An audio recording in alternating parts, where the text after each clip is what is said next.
Greetings petrolheads, welcome back to Car Mechanic Simulator 2015. Today I think we're gonna take a look at this Mayen M8 and restore that one and then sell it for cash because we need more.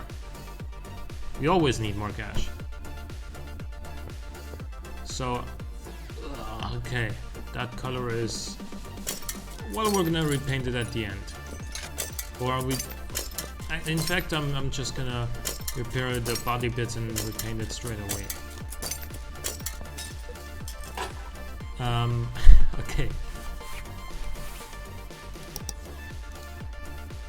M8.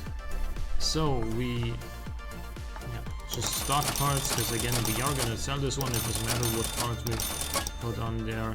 Might as well fit the stock parts, which are cheaper than tuned parts. Also not going to be doing an engine swap, of course, because, you know, it doesn't pay off if we're going to be selling it anyway. It's too expensive.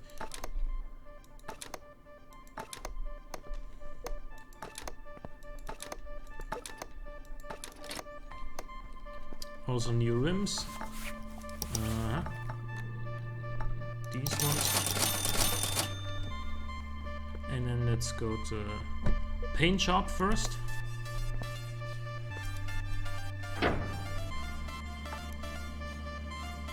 Not very much brightness, a lot of saturation, not green but blue, something like this.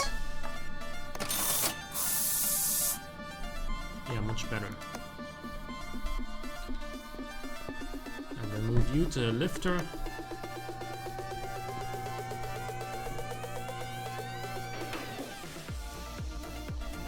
And move this over here.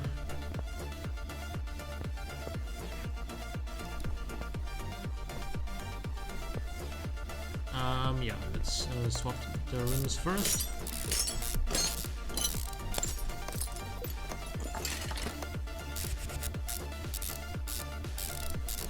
Nice looking rims in this car.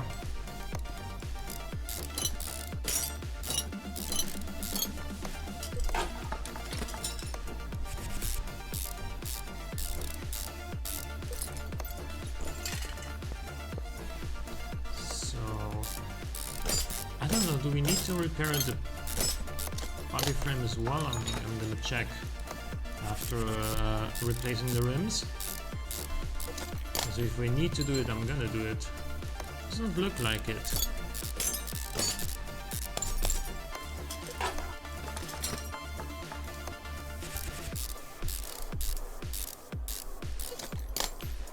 So let us go ahead and sell all this.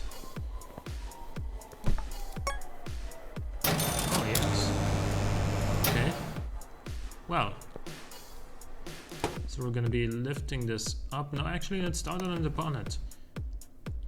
Or in fact, let's start by buying the parts that we need. So we got McPherson's up front, multi-link rear suspension, it's a rear-wheel drive, and it's a V8. Okay.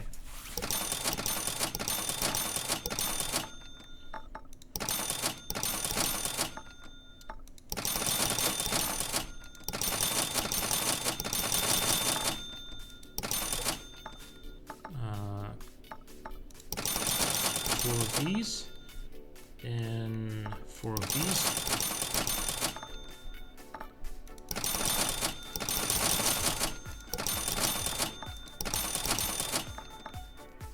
And we did a V8 crank. Those, what are these? A V8 engine block, of course.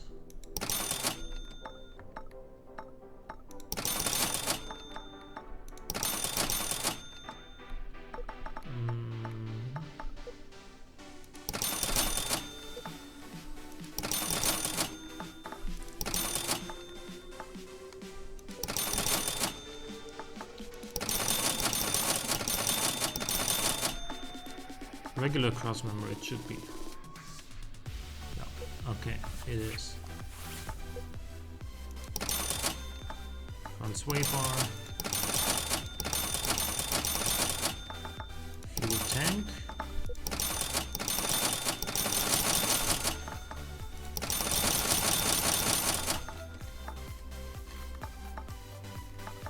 else there. Then 2 of these. Of course, an intake manifold. Then 2 of those.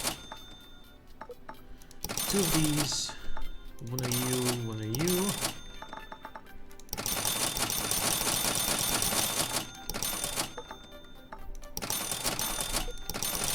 Need those, then 2 of these, 2 of these.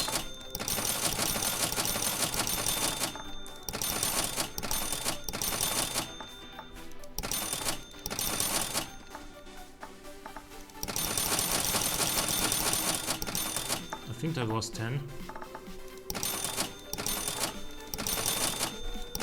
Oh, why did I buy these? I don't need them. But we're in sort of a luxury position right now where, you know, we don't really need to worry about spending like $200 extra on buying parts we don't need. Because we still have 86,000 remaining. I would like to have more, of course, which is why I'm restoring this car and then selling it rather than keeping it. But, you know, I'm not too worried about spending that extra money that I didn't need to spend. We need one of these, then 2 of you and 2 of you, and then we're done with the parts. Okay, so yeah, let's start under the bonnet.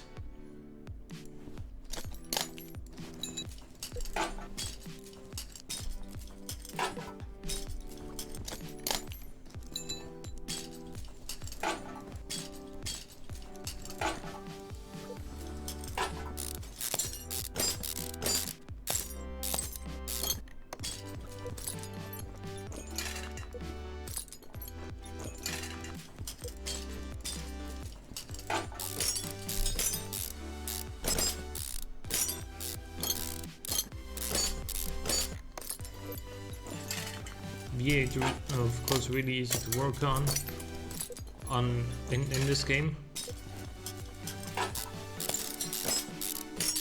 Not as complicated as, say, a turbocharged inline 4 or, you know, a single overhead cam inline 6.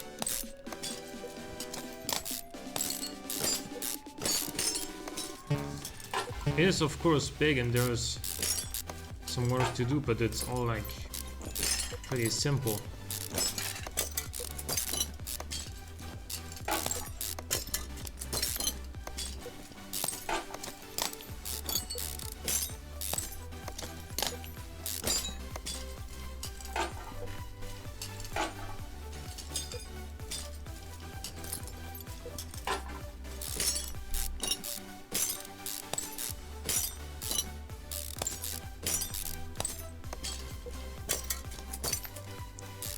Okay, now we can get rid of the timing cover.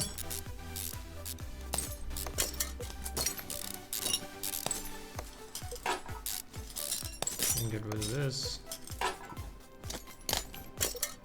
Timing belts, cam gears, cam shafts,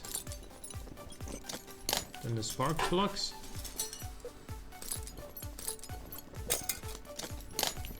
And the exhaust manifolds, and then we're gonna be able to take off the engine heads. And that's pretty much all we can do for now under the bonnet. Oh, I've already removed the spark plugs here on this side, interesting.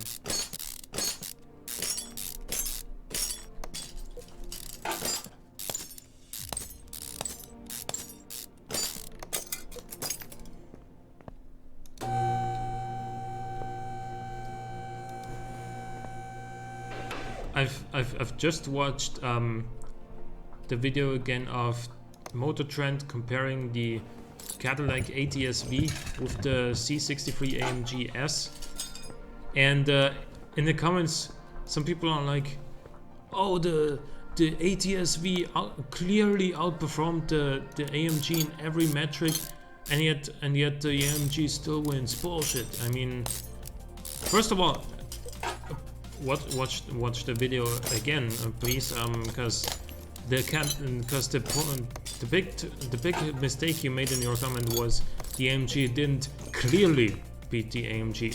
It only slightly beat the AMG. However, Johnny said that driving it on the road, driving both cars on the road, he preferred the AMG on the road because it inspires more confidence. It's smoother. He likes the gearbox better, the infotainment system is better, the interior in general is better, and he likes the sound better. So overall, I think those are some pretty good reasons why he prefers the AMG, and the AMG wins. So I mean, on the track, on the excuse me, on the hot lap, the ATSV was only 0.09 faster than the AMG. So it's not like it won by half a second or something. It just barely beat it out. And that's not big enough of a difference, I think, to compensate for the fact that the AMG is just better on the road, even though the ATSV is good.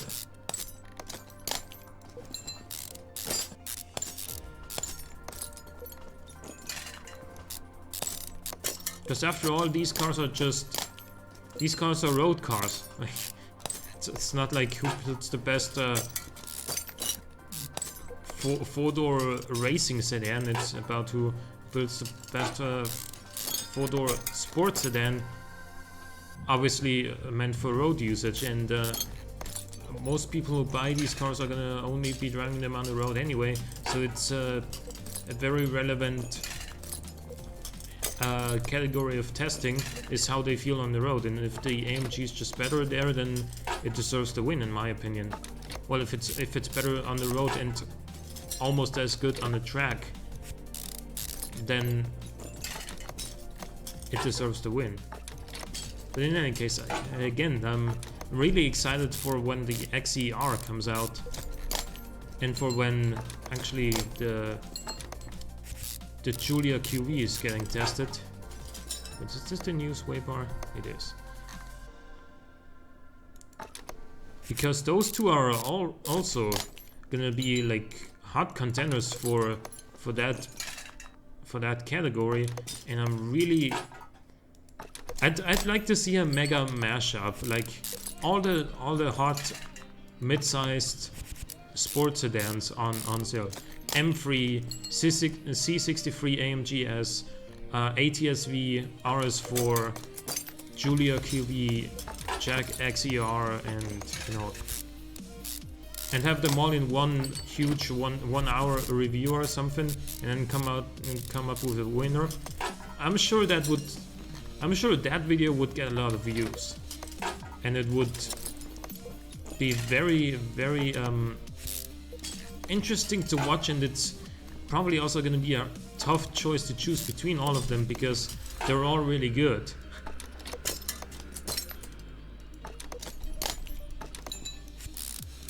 Would be interesting to see how, it would be interesting to see the similarities and also differences in personality of all these cars.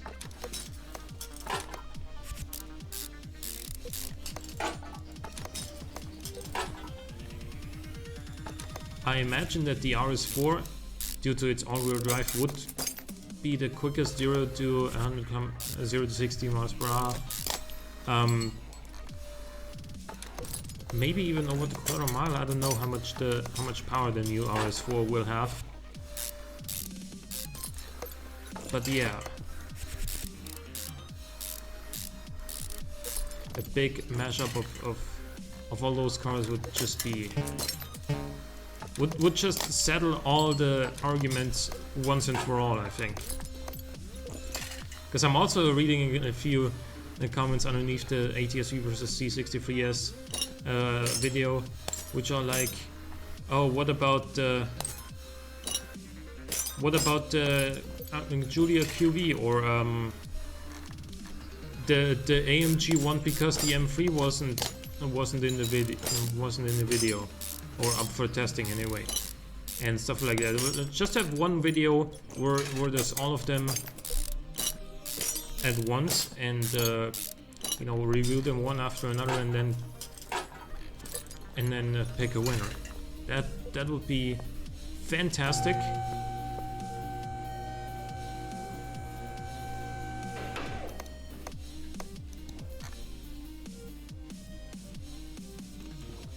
Give me the pistons, please. Thank you.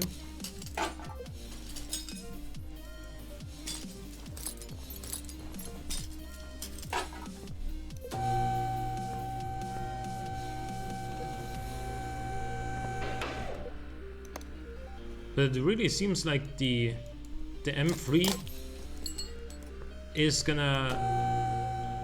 not gonna take the crown of the best sports sedan anymore, of the best you know, small sports saloon anyway, because you know there's also the M5 category with the RS6 and so on and so forth, E63 AMG, CTSV. That would also be a fun comparison to watch, although that would be a little bit less relevant for a lot of people who would potentially be able to afford, you know, an M3 or ATSV or anything, because obviously the larger cars are a lot more expensive too.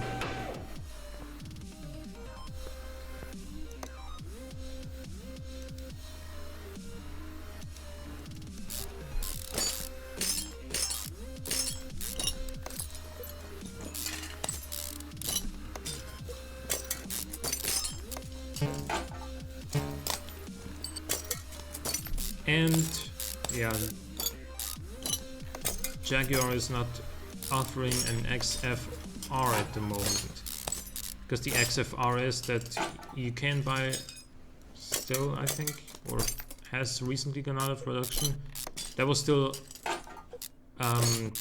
based on the old XF. But in the meantime, they have launched a new XF. But there is only 2 V6s available right now. 340 and 380 horsepower. Don't get me wrong, that's nice. That's a decent amount of power. But, you know, not enough to really compete with an M5.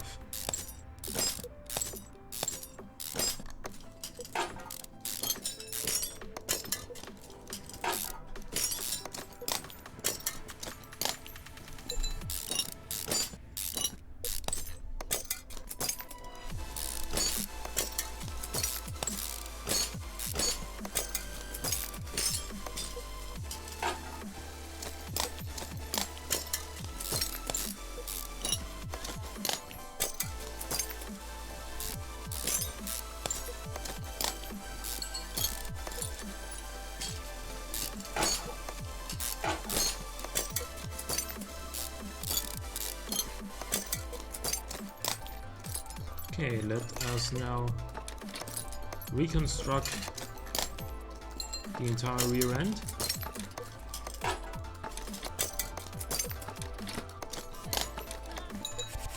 But not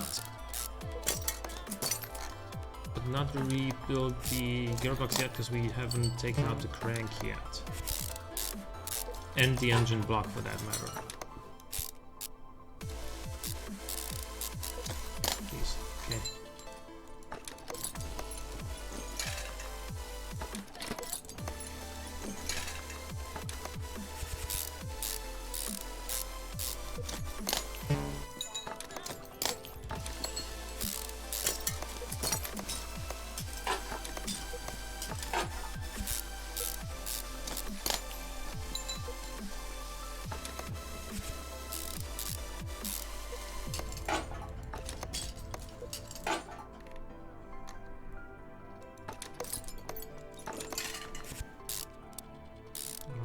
Okay.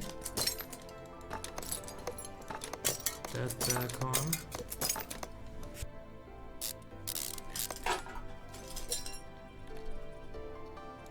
The bushings still need to go in.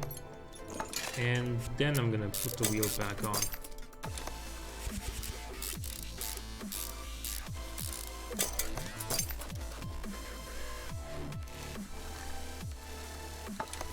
Don't forget about these, so I'm gonna be putting them in right away. And start back here. And then work my way around from there.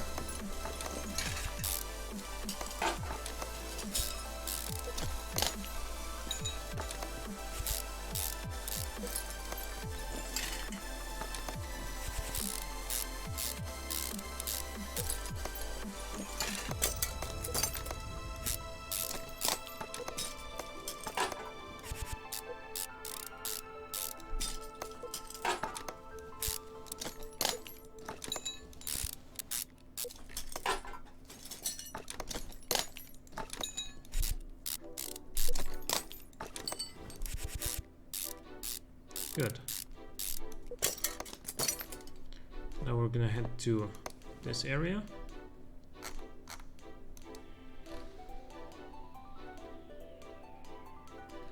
We have removed the crank? Oh yeah, we have. So now let's put a new engine block in. We already have. Okay. So we can put a new crank in and then work on the engine bay again.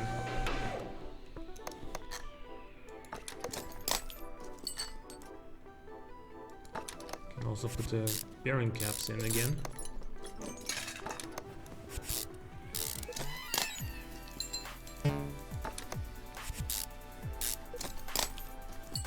I don't get, like, how can you not remove the pistons when the bearing caps are still in, but you can put the bearing caps still. You can put the bearing caps back in when the pistons aren't in yet.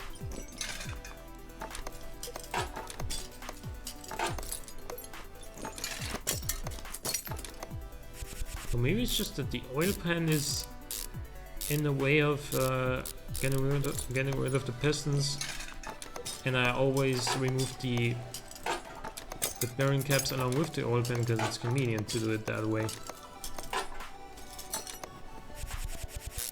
That's probably what it is.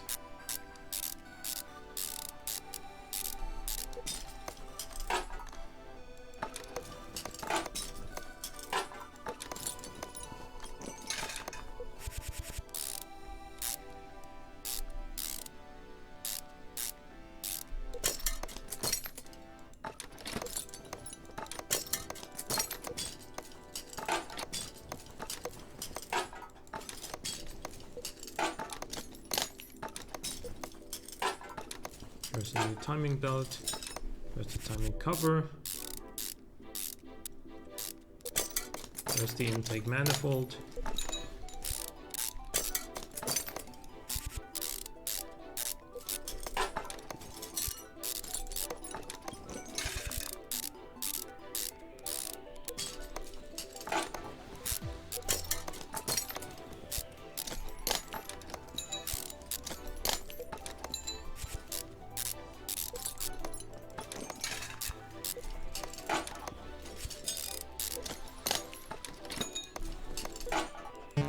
That's not what I wanted. This is what I wanted. Okay.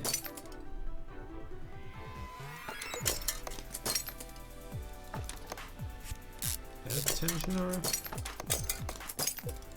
That belt, and then the idler roller.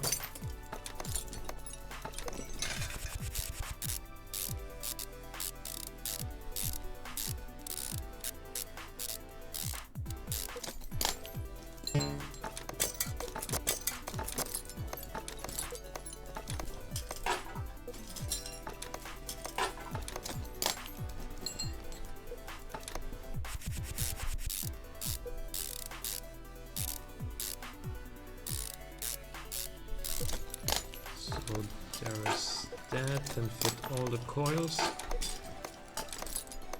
Oh wait, only had one?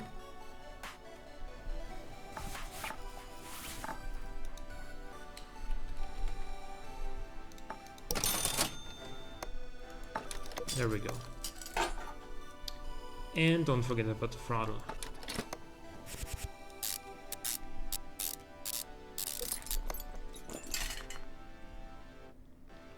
Or the exhaust manifold on this side, for that matter.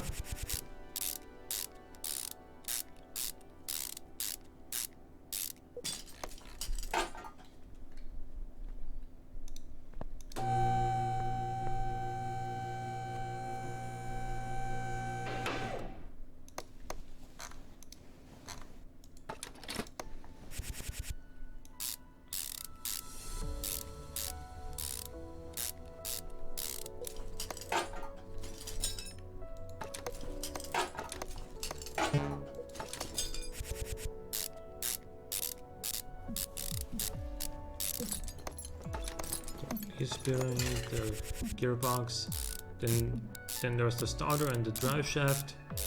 I'm gonna let it back down again.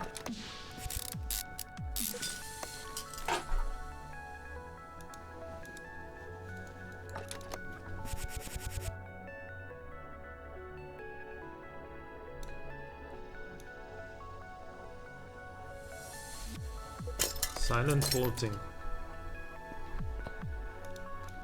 And then I'm gonna go back here, put the ABS pump and module back in because I forgot about that earlier.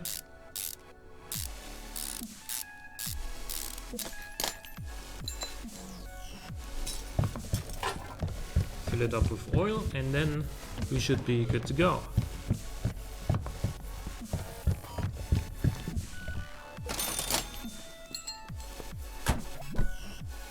Yep, no parts missing.